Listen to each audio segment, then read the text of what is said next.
హాడీ రమేష్ అనే నేను సెలాండి గ్రామంలో అవినీతి జరుగుతున్నాయి. బస్తాకు 280 రూపాయలు ఉంటే 800 తీసుకుంటున్నారు. ఎవరు తీసుకుంటున్నారో తెలియదు. కాకపోతే ఏంటంటే అవినీతి జరుగుతుంది. కానీ చెప్పాలి. అయితే నీ లెక్క వేరే దానిలో ఉన్నది, మళ్ళా చూసి చెప్తాం.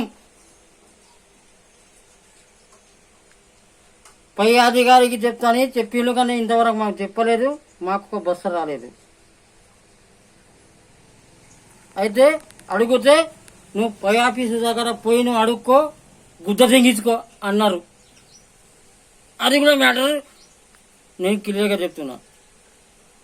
అందుకే ఇది ఒక విషయంలో సెక్రటరీ కానీ సర్పంచ్ కానీ కొద్దిగా మమ్మల్ని గరీబులని గుర్తుపెట్టుకొని